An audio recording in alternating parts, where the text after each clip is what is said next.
Salut les petits loups. Écoutez bien Bernard Bitan qui est un ancien du Conservatoire national d'art dramatique, d'où il ressortira primé. Formé par des maîtres tels que Alain Souchère ou encore Suzanne Flon, c'est par le théâtre classique qu'il commence en interprétant des rôles dans les répertoires de Molière, Marivaux, Beaumarchais, Corneille à Paris et dans de nombreux festivals en France, et jouera du Courteline, Prévert, Feydeau, Queneau. Tout à l'heure encore, j'ai reçu sur les réseaux sociaux un salsioniste derrière un pseudo. Salsioniste. Comme s'il s'agissait d'une insulte en fait.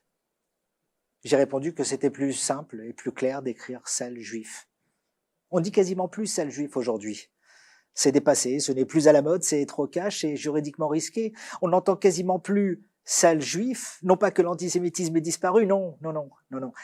Dire sale juif de façon politiquement correcte se dit sale sioniste. Aujourd'hui, sale sioniste.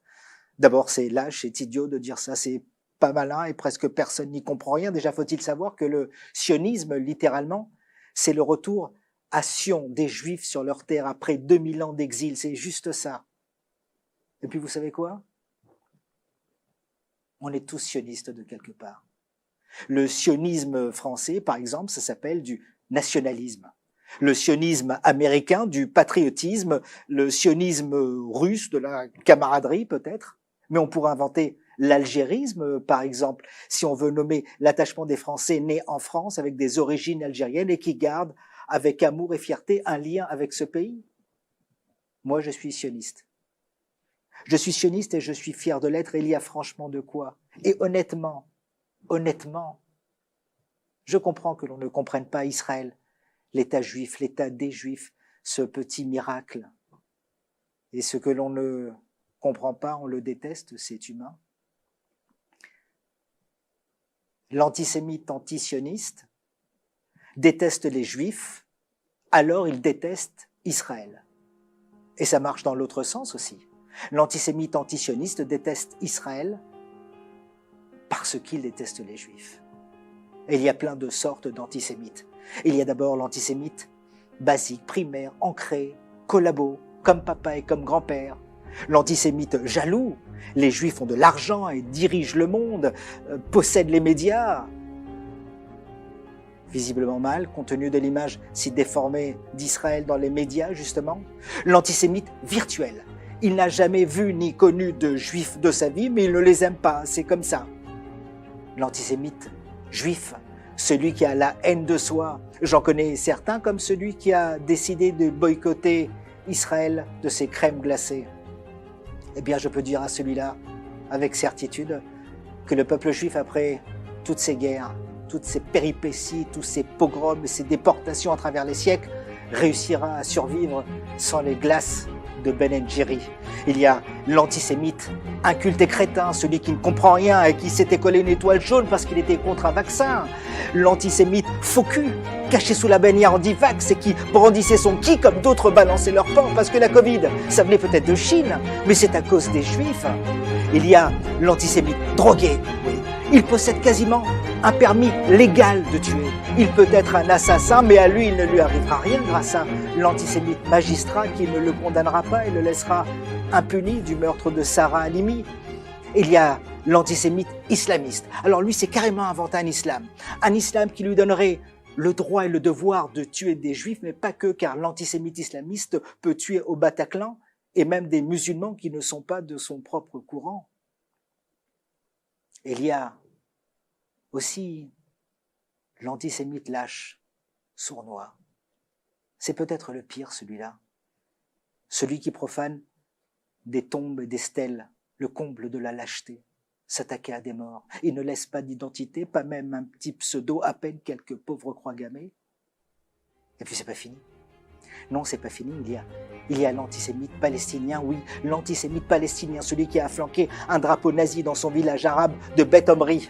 L'antisémite pro-palestinien, l'islamo-gauchiste soumis sous la bannière insoumise et qui s'amourage de cette cause, pourvu qu'elle soit contre l'État juif, en se foutant des centaines de milliers d'Arabes musulmans maltraités en Syrie, au Yémen, ou les femmes musulmanes afghanes, ou les Ouïghours en Chine. C'est pas fini.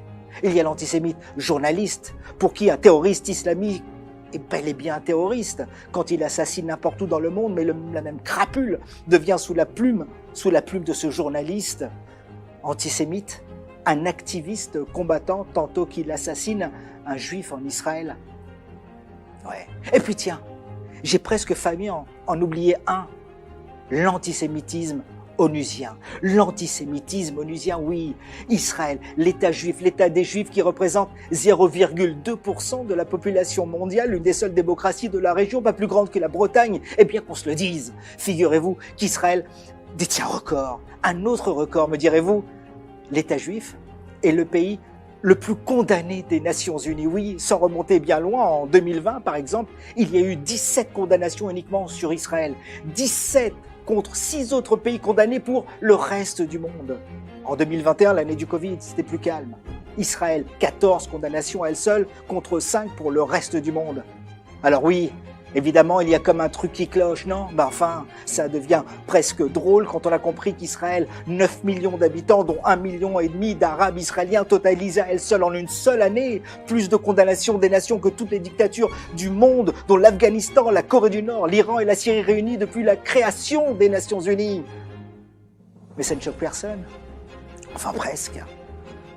Alors quitte à choisir, toi le facho, toi le gaucho, toi l'antisémite qui vient me dire sale sioniste, déguisé en vrai faux pro-palestinien qui ne comprend rien à rien, toi le pitre du BDS qui me boycotte en branchant ton Waze avec la puce de ton téléphone que tu as rechargé avec un port USB, 3 innovations israéliennes, soit dit en passant parmi tellement d'autres que tu dois utiliser tous les jours. Je te le dis comme je te mets au défi, sois courageux et cohérent, vas-y, eh bien vas-y, boycotte-moi, mais boycotte-moi vraiment, n'utilise plus aucun de mes médicaments, n'utilise plus la technologie de sale sioniste, surtout quand on sait qu'un prix Nobel sur 4 est juif. Va verser ta haine et ton aigreur avec un peu plus de panache. Mieux vaut une insulte franche, directe, sale juif, au moins c'est clair, même si c'est un délit.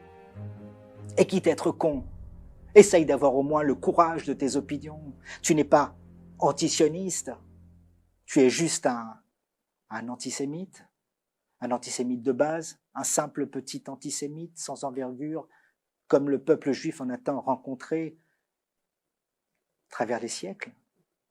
Il y en a d'autres bien plus odieux que toi. Titus, Pharaon, Hitler, Isabelle la catholique, Aman, Nabucodonosor. Moi, je suis toujours là. Toi, sale sioniste.